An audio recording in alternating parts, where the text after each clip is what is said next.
prochain, dis-lui, tu verras mon Isaac. Regarde ton voisin, dis-lui, même s'il ne sourit pas, regarde-le, dis-lui. La Moussa, dis-lui, réveille-toi, tu verras mon Isaac. Mais c'est mon, tu verras mon Isaac. Même si la ménopause est là, la ménopause spirituelle est là, tu verras mon Isaac.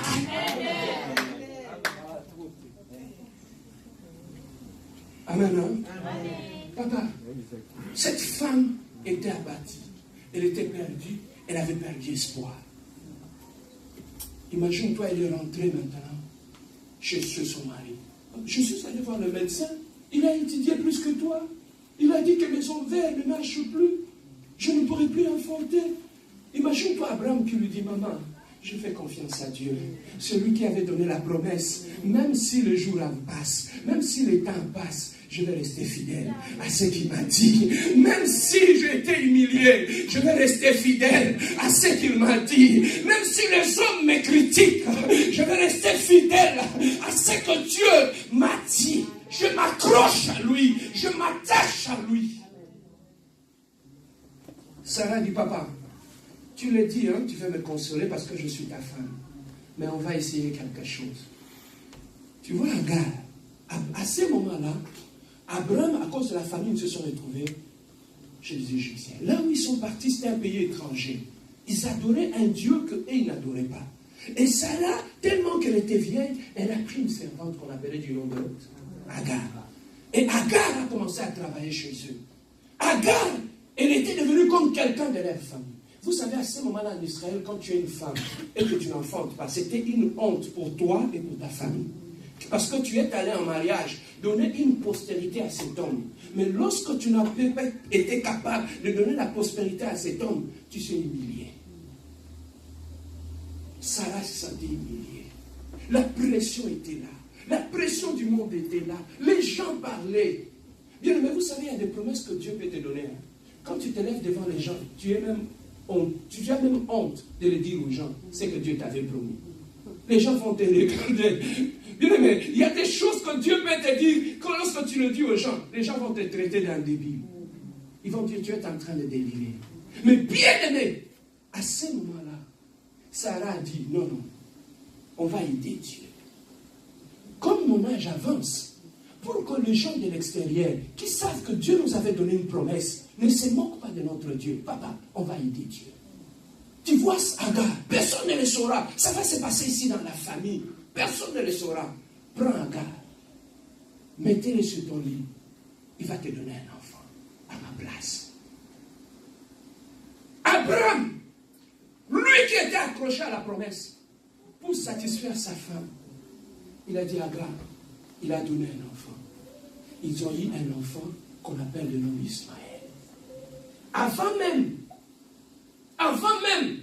que Agar ne puisse avoir un enfant, lorsqu'elle était tombée enceinte, elle commençait à se sentir comme la rivale de sa patronne. Toi, tu n'étais pas capable de lui donner un enfant. Moi, je suis enceinte. Qu'est-ce que tu vas me dire? C'est toi la bosse? Non, tu n'es pas la bosse. Mais cet enfant que je porte, c'est l'enfant de ton mari. Qu'est-ce que tu vas encore me dire? La bonne est devenue patronne. Dans la maison. Papa, on n'aide pas Dieu. On n'aide pas Dieu. Sarah voulait aider Dieu. Mais en voulant aider Dieu, elle est allée créer un autre problème. Dans son foyer, elle était en paix. Avec son mari, le soir, il s'assoyait, il regardait la télé. Mais il ne pouvait plus. Quand il s'assoyait, il regardait la télé. Encore, il y a des femmes, quand elle est enceinte, mais le ciel va tomber. Imagine-toi, Abraham et Sarah étaient assis au salon, ils regardaient la télé. C'est à ce moment-là qu'Agar passe. Maintenant, imagine-toi, toi, Abraham, et toi, Sarah, comment tu vas descendre? Là, il va commencer à défiler, il va à gauche, il va à droite. Et là, même des fois, il dit, Abraham, amène-moi un peu des oranges. Maintenant, toi, Abraham, tu sais que cette femme-là, elle porte mon enfant. Tu fais quoi? Tu t'élèves. Mais maintenant, mets-toi à la place de Sarah. La bonne qui commence à faire la loi dans ta maison. Bien et bien. En voulant aider Dieu dans notre vie, on peut créer un problème. Beaucoup de femmes, en voulant aider Dieu dans leur foyer, ils ont créé un problème. La paix n'y était plus. L'équilibre n'était plus là. le mal a commencé. Bien aimé, Sarah, l'impatience de Sarah, avait poussé, avait enfanté un Ismaël dans leur maison. Et pendant que cette femme ne dort pas, pendant que cette femme, elle était enceinte, Sarah dit non, non, c'est trop, c'est trop. Papa, prends Agar, Abimadibanda. Ou c'est moi ou c'est elle. Parce que assez, c'est assez. Parce qu'on en voit de toutes les couleurs. Imagine-toi, Abraham était dans sa chambre avec Sarah. Et Agar dans sa chambre, là, il commence à crier. Papa, j'ai mal. Abraham devait sortir. Il doit aller voir Agar. Et quand il arrive chez Agar, maman, qu'est-ce qu'il y a? Non, il n'y a rien. Maintenant, toi, Abraham, rentre chez Sarah, va lui dire que je suis allé là-bas. Elle a dit qu'il n'y a rien. Est-ce que tu seras encore en paix? Certaines situations dans la vie, pour les gérer, ça demande de la sagesse. Lorsque tu ne gères pas certaines situations dans ta vie très bien, au lieu de donner une solution, tu vas créer un autre problème. La sagesse. Voilà pourquoi j'aime l'église de la compassion. C'est l'université de Dieu. Amen. Où on apprend la maturité. Donne une main d'acclamation à Dieu. Et à ce moment-là, Abraham, il a dit, Agar, Bima, sors. Agar est sorti. En sortant, Agar est allé dans le désert.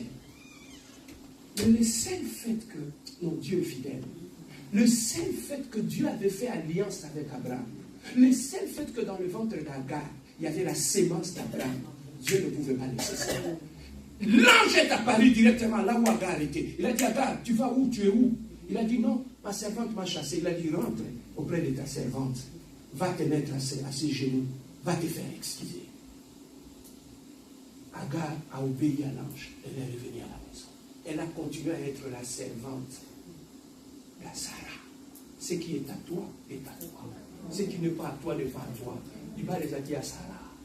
Agar ne pouvait que s'humilier. Parce que c'est Dieu qui lui a donné. Bien aimé, si c'est que tu as, c'est Dieu qui te l'a donné. Même si n'importe qui veut s'élever, te combattre à cause de la bénédiction, il ne saura pas. Lorsque Dieu te bénit, il place une protection. Il place une protection à ta bénédiction. Toute bénédiction de Dieu a toujours été accompagnée d'une protection. Si c'est Dieu qui te donne un enfant, c'est Dieu lui-même qui protégera cet enfant. Si c'est Dieu qui te donne ses mariages, c'est Dieu lui-même qui protégera ses mariages. Si c'est Dieu qui te donne ses maris, ses fiancés, c'est Dieu lui-même qui va protéger cela. Bien aimé, Agar est rentré.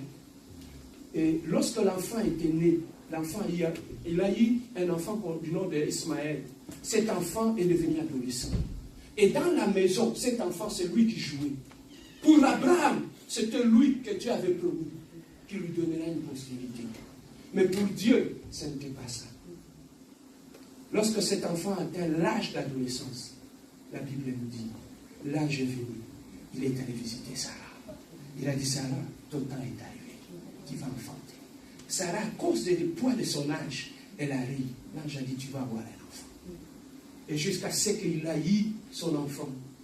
L'enfant de Sarah, comment on l'appelle? Celui qui a tué les terres et la vie. Comment on l'appelle le fils de Sarah? Isaac. Il a eu Isaac. Et en ayant Isaac, c'était lui que Dieu avait promis à Abraham qu'il bénira au travers de lui. Bien aimé, malgré cela, que Sarah avait eu un enfant, maintenant il y avait deux enfants à la maison. L'enfant de la bonne et l'enfant de... Les deux enfants, c'était deux semences. Le combat commençait dans la maison, les deux enfants. Il n'y avait plus de paix. Jusqu'à ce que Sarah dit non, c'est assez, c'est assez. Prends ton enfant, va dehors. Agar a eu l'enfant, elle est allée dehors. Et Sarah est restée seule avec son mari et son enfant à la maison. Elle a élevé son enfant. Bien aimé, c'est tout simplement pour te faire voir l'impatience dans notre vie amène beaucoup de conséquences dans notre vie. Lorsque Dieu veut accomplir quelque chose dans ta vie, si Dieu te promet qu'il va accomplir quelque chose dans ta vie, ne forcez pas les choses pour aider Dieu. Lorsque Dieu te promet qu'il va t'amener à Canaan, ne cherchez pas de raccourcis dans la vie. Observe très bien. Lorsque nous prenons des raccourcis dans la vie, c'est là que le problème commence. Donc je trouve que ce mari, ces garçons, si lui il est chez lui, moi je suis chez moi, je crois que ça ne va pas marcher. Je vais le prendre, je vais l'amener, il va vivre avec moi à la maison. On commence à créer des raccourcis. Lorsqu'on crée des raccourcis dans la vie pour fuir le plan de Dieu, c'est là que le problème commence.